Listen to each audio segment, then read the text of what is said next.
прямом эфире новости Татарстана. Здравствуйте. В студии Даяна Саитова. И вначале коротко о главных темах выпуска. С пистолетом или без? Что-то там вытащил, дети говорят, похожее на что-то, но может на пистолет. Как от букета перешли к угрозам, расскажет Елена Веселова. Доходы, расходы и дефицит. Регионы-доноры сегодня оказались не в лучшей ситуации. Что ждет бюджет республики, узнал Слават Мухаммадулян. Сортируй и выбрасывай. Хорошо придумали это от бутылки. Научились ли казанцы сортировать отходы, узнавала Анна Городнова. Во главу в район. Голосовали за трое, против нет, воздержались нет.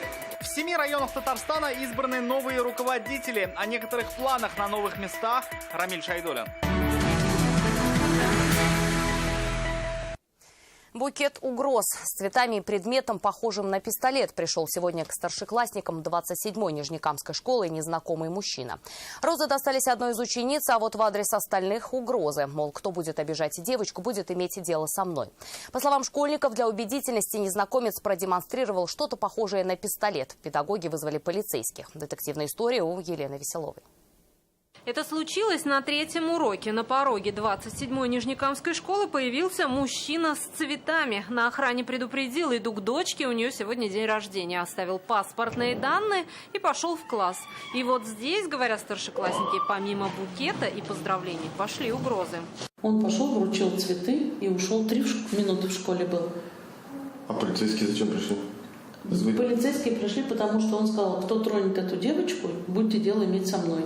Что-то там вытащил, дети говорят, похожее на что-то, может на пистолет, может на что. Все замотано. Мужчина был настолько убедителен, что педагоги вызвали полицию. На место приехала следственная оперативная группа. Несколько часов шел опрос свидетелей. Оказалось, что незнакомец вовсе не отец девочки, а его друг. Задержать мужчину удалось не сразу. По адресу прописки его не обнаружили. Сотрудники управления МВД России по Нижнекамскому району задержали мужчину, участника инцидента, имевшего место сегодня в одной из школ Нижнекамска. Им оказался местный житель 1976 года рождения.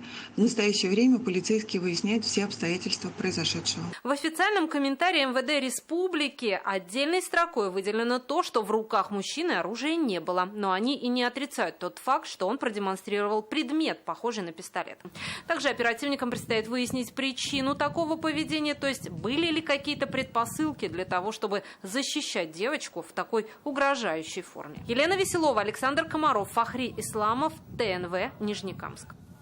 К другим новостям. Регионы-доноры оказались не в лучшей ситуации. Так президент Рустам Минниханов охарактеризовал межбюджетные отношения между федеральным центром и регионами. В Доме правительства сегодня обсудили социально-экономическое развитие республики и проект бюджета. Он дефицитный, и в статье расходов могут появиться еще новые пункты. Отсюда и опасения, лишь бы центр не перераспределил доходы. Слават Мухаммадуллин с подробностями. Ряд законодательных решений, которые ухудшают доходную базу нашего бюджета. А потому по плану в бюджете республики расходы превысят доходы. По прогнозу, без учета федеральных средств будет потрачено 255,3 миллиарда рублей. Заработано на 4 миллиарда меньше. Но экономии на госпрограммах не будет, заверили сегодня в правительстве. Бюджет следующего года будет реализовываться также посредством государственных программ, расходы на которые составят порядка более 90% от всех расходов бюджета. Только на образование планируют направить 75 миллиардов рублей, а 58,5 на здравоохранение. Расходы на социально-культурную сферу в консолидированном бюджете вырастут почти на 8%. Бюджет назвали напряженным, но выполнимым. Доходы позволяют полностью выплатить все те зарплаты, которые у нас заложены в бюджетной сфере. Те программы, те объемы работ, те, которые заложены по текущим расходам всех министерств и ведомств, плюс еще те программы, которые у нас утверждены нашим президентом. И по прогнозу доходы республики в ближайшие 3 года будут расти. Основная часть – это сборы налога на прибыль. Здесь ставка делается на обрабатывающие производства. Наш резерв – это недоимка, которая есть. Все будет зависеть от состояния экономики, какая цена на нефть будет, какие, но самое главное, чтобы не были какие-то изменения в перераспределения доходов. К сожалению, регионы-доноры сегодня оказались не в лучшей ситуации. Это только проект бюджета республики. Сейчас он будет внесен на рассмотрение в Государственный совет. И уже в ноябре этого года, в случае его принятия, после 3 чтений и подписания президентом, новый закон вступит в силу. Салават Мухаммадуллин, Марат Зайдуллин, ТНВ, Казань. Социальные обязательства республика будет выполнять. Так планирует сохранить льготы будущим пенсионерам. Это касается тех, кто сейчас попадает под реформу и уйдет на отдых позже обычного. Законопроект сегодня одобрил Комитет Госсовета. Тему продолжит Анна Городнова. 2 миллиона 41 тысяча татарстанцев сегодня считаются экономически активным населением. При этом в республике кадровый голод. Открыты 49 тысяч вакансий. Не хватает строителей, технических специалистов, управленцев. В связи с предстоящей реформой на заседании комитета сегодня говорили о трудоустройстве будущих пенсионеров. Сведения, поступающие в органы службы занятости о предстоящих освобождениях лиц предпенсионного возраста, передаются в инспекцию труда.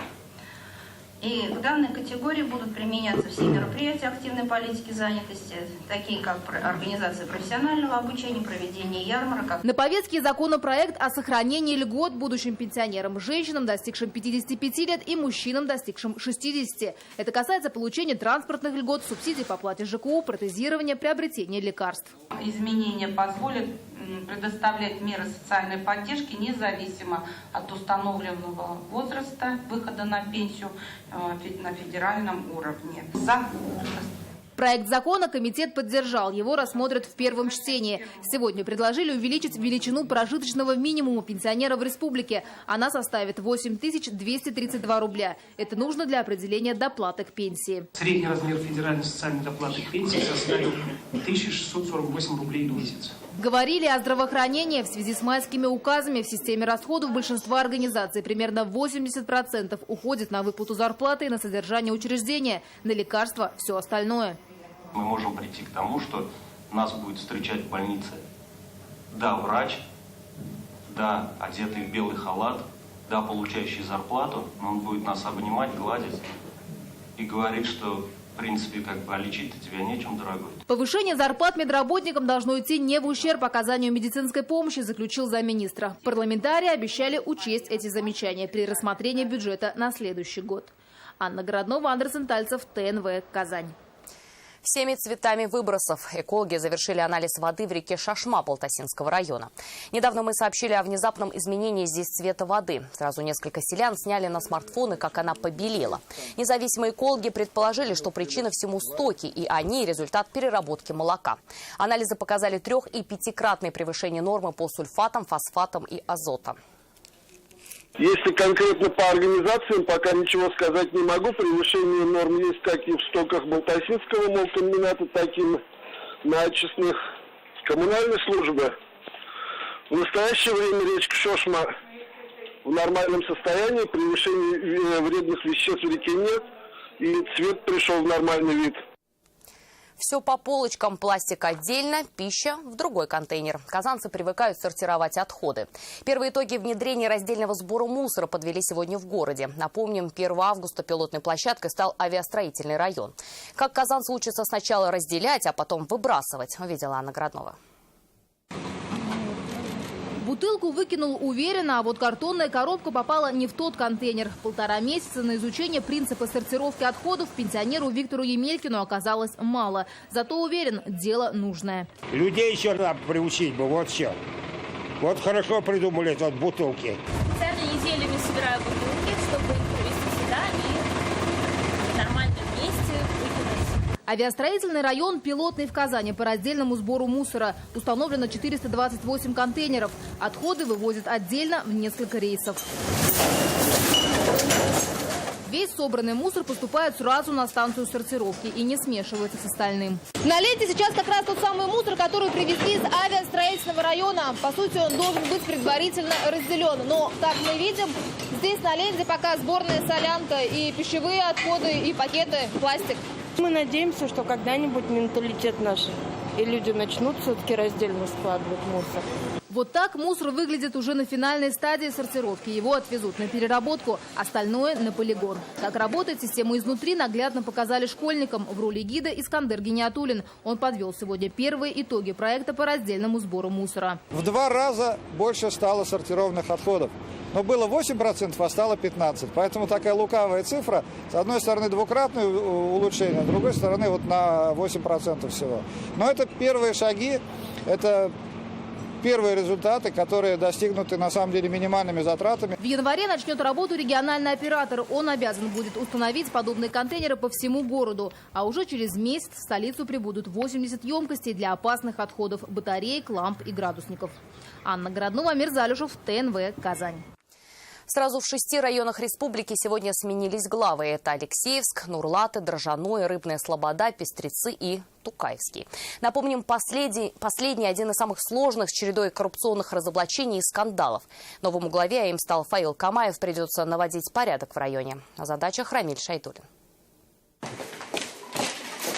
Должность главы предложена депутатами и одобрена президентом. Главный вопрос внеочередной сессии – назначение Фаила Камаева на должность главы. За данный период работы он показал себя как профессионал своего дела.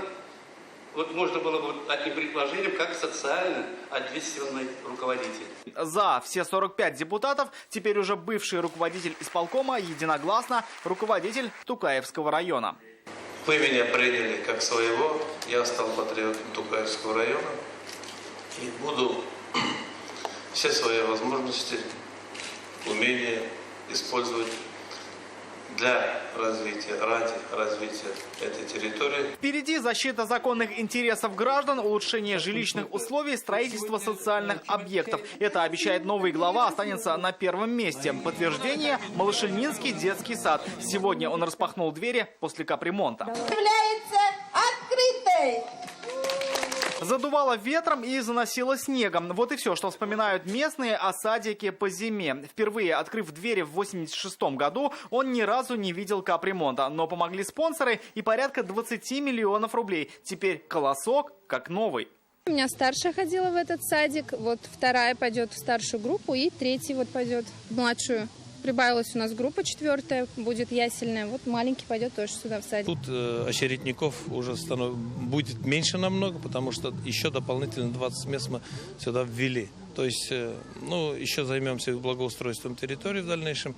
А само здание будет теплым, с хорошими условиями, новой мебелью. Социальные объекты, уверяют власти, получат обновление. Сейчас на 10 идут работы. Слабые точки, коммунальные сети и дороги, взяться за которые в районе намерены при помощи спонсоров и через государственные программы. Тукаевский район как своеобразный спутник Челнов, поэтому работа здесь придется, учитывая интересы как большого города, так и сельского населения. Рамиль Шайдуллин, Ильшат Аюпов, Рамиль Закиев, ТНВ, Тукаевский район. Цены ниже, чем в торговых сетях, и все made in Татарстан. Завтра в республике стартует сезон сельхозярмарок. Гостей ждут с 6 утра и до 2 дня. В Казани торговля развернется на 14 площадках. Здесь организуют охрану, санитарный и ветеринарный контроль. За каждый закреплены районы. Ярмарки будут проходить каждую субботу. Это новости Татарстана, и смотрите далее. По державинским местам появился на свет недоношенный Гавриил Романович Державин. Из Лаишевского района репортаж Альбины Аслагараевой. Последнее приготовление перед большими стартами. Это одно из тренировочных заданий. Здесь нужно было изменить дизайн корпуса. Как готовы к чемпионату Евроскиллс представители сборной России из Татарстана, узнал Сергей Хайдаров.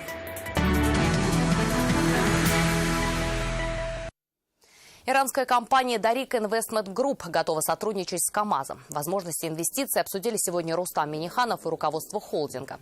Президент Татарстана подчеркнул, что у республики накоплен большой опыт взаимодействия с Ираном. С Исламской республикой работает Татнефть, Казанский вертолетный завод и КАМАЗ. В то же время объемы товарооборота между Татарстаном и Ираном пока не соответствуют имеющимся возможностям, считает Рустам Минниханов. По следам Державина прошли сегодня делегаты державинских чтений. Места, где родился Гавриил Романович, и храм, в котором венчались его родители, все это у нас в Лаишевском районе. Что увидели последователи и какая школа теперь носит его имя? Альбина Салгараева.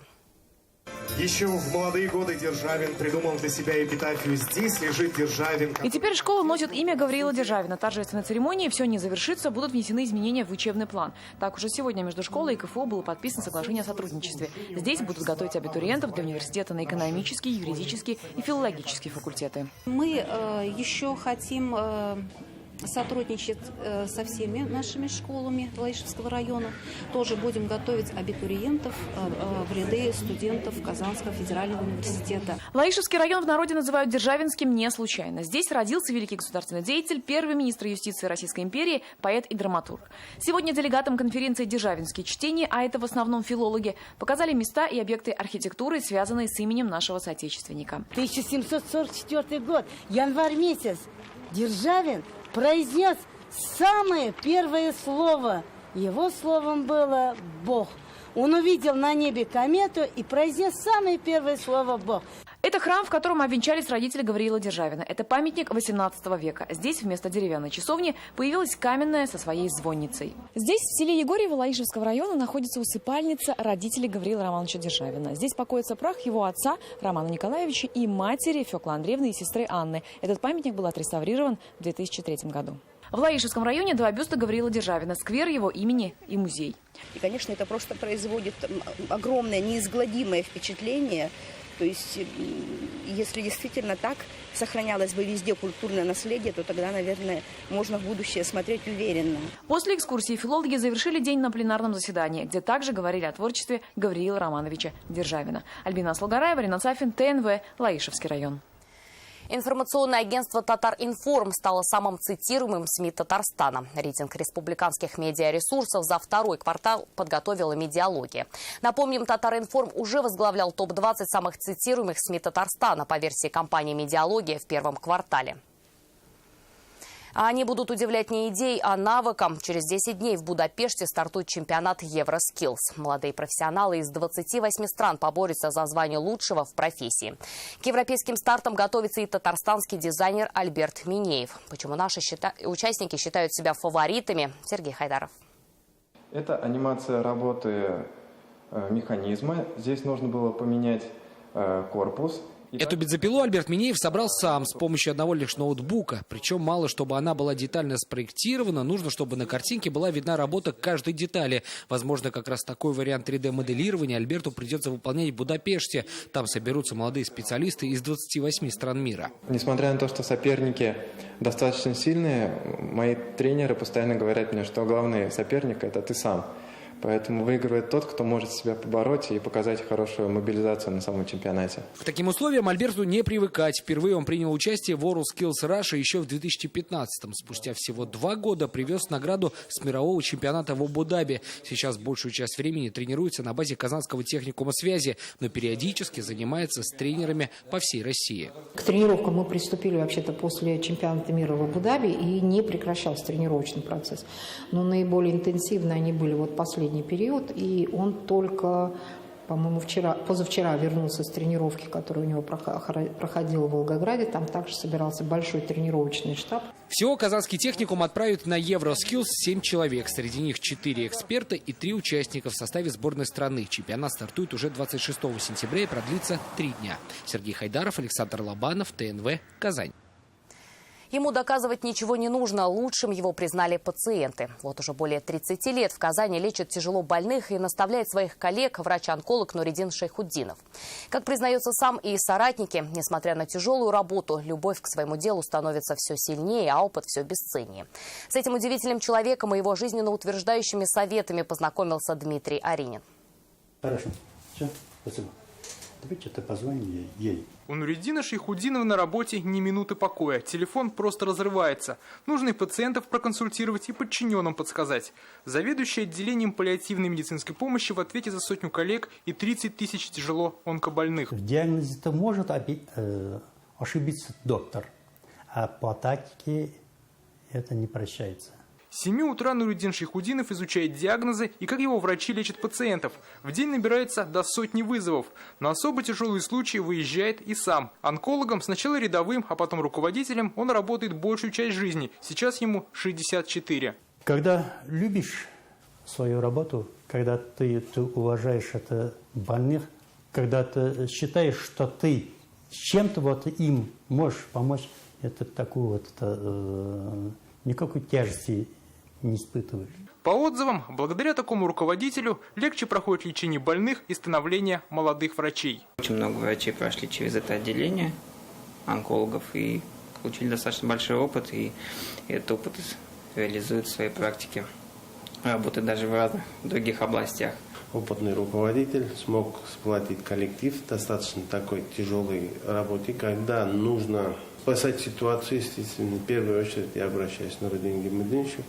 Я всегда уверен, что если он поехал к какому-то пациенту, как проблемному, он обязательно туда поедет, разберется и эту проблему решит. При такой насыщенной работе у Нуруддина Шайхутдинова, как говорит, еще остается полно сил на семью и хобби. Мужчина помогает воспитывать 3 внуков, ходит в бассейн и увлекается автогонками. Уходить на покой не собирается. Как говорит, еще есть куда стремиться и расти. Я считаю, что такого ограничения нет. Если есть желание у человека, пусть работает. Для самого Нуруддина Шайхутдинова пример его наставник, тоже заведующий отделением. Он жизнеутверждающие силу и знания показывает в 74 года. Дмитрий Айрин, Андерсон Тальцев, ТНВ, Казань. «Пиши, Казань». Сегодня казанцев проверили на знание русского языка. Тотальный диктант для студентов организовали в рамках ежегодного фестиваля «Аксенов Фест». Среди участников первокурсники факультета филологии и просто желающие.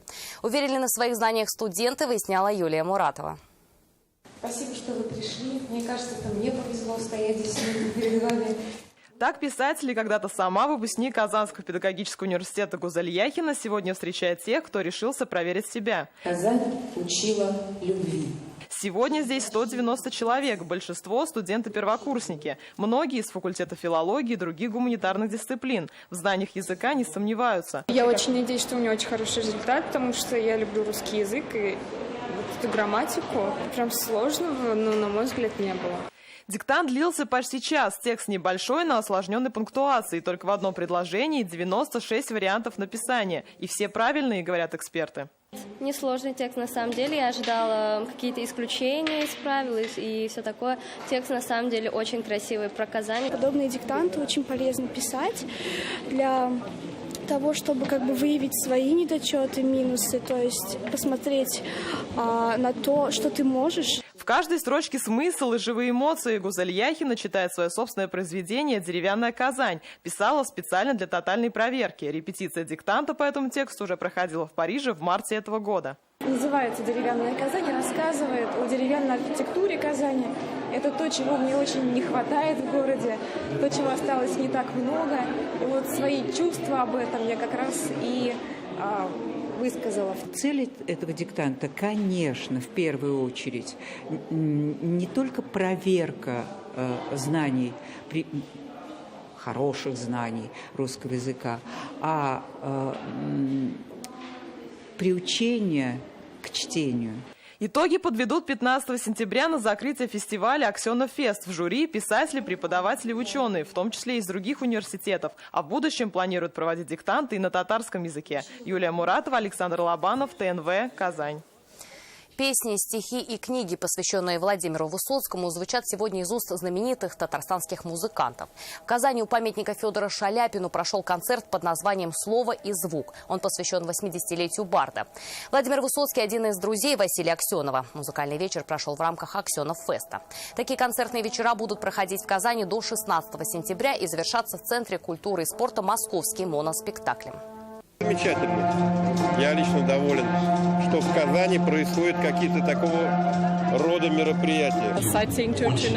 Сегодня прекрасный день, и мне очень нравится этот концерт. Прекрасно. Если это дальше продолжится, будет прекрасная традиция. «Кот в сапогах, Золушка, идет коза рогатая». Так открывается юбилейный 85-й сезон театра «Кукла и Кеат». Сегодня первый день представлений. Знакомые всем персонажи из сказок встречают зрителей прямо у входа. В новом сезоне в репертуаре театра появится представление по мотивам произведений Анны Шмидт, Фаниса Яруллина и Александра Сергеевича Пушкина. Впереди еще прогноз погоды, а буквально через несколько минут корреспонденты программы «Вызов-112» расскажут, как сегодня в нескольких десятках метров от перехода, где 3 дня назад внедорожник насмерть сбил женщину с дочкой, иномарка снесла 14-летнего велосипедиста. Моя же часть выпуска подошла к концу. Увидимся в 21:30.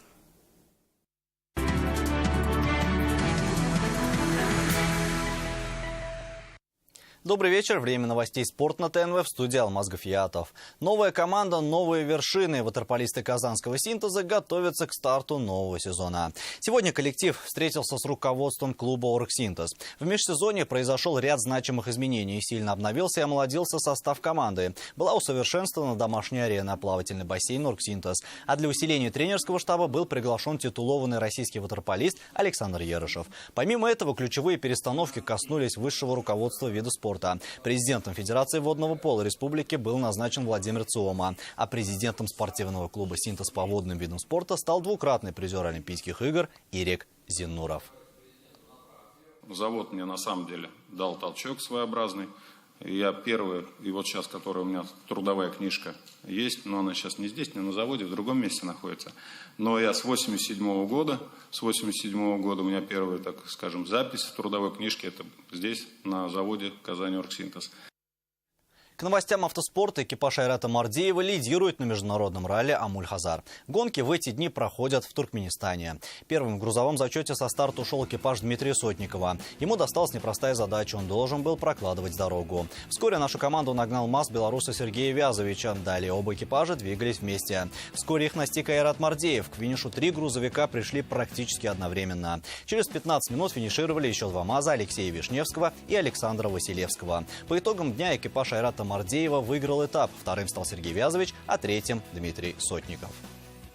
А волейболисты команды «Динамо Татарстан» стали победителями всемирных игр пожарных. В корейском городе Чунчжу наш коллектив, входящий в состав сборной России, выиграл золотые медали. В финальном поединке наша команда обыграла сборную Турции со счетом 3-0. Всего на соревнованиях выступают спасатели из 40 стран мира. Спортсмены состязаются в олимпийских и неолимпийских видах спорта, а также прикладных дисциплинах, применяемых на пожарных учениях и практике противопожарных подразделений. И это все новости спорта к данной минуте. Будьте здоровы и занимайтесь спортом. До свидания.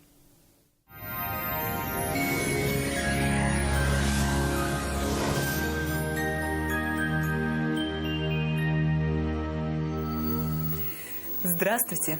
Вот и сентябрь отсчитал свои первые 2 недели. И все это время погода сохранялась весьма комфортной. Подробнее через минуту.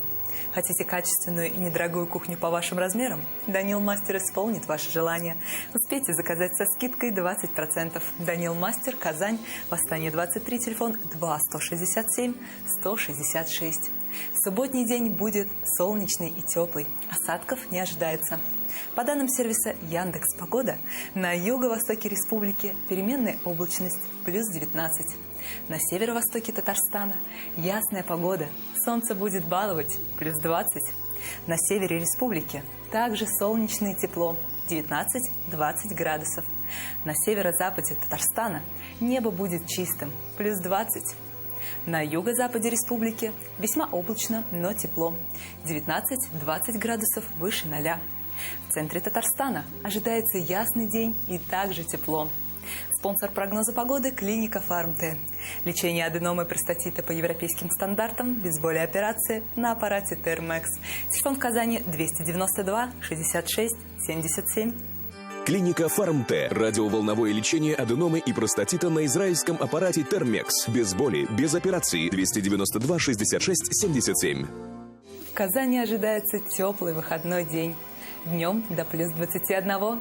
Ветер юго-восточный, умеренный. Атмосферное давление 758 миллиметров ртутного столба. Влажность воздуха 59%. Ожидается магнитная буря. Берегите свое здоровье. На этом наш выпуск завершен. До свидания.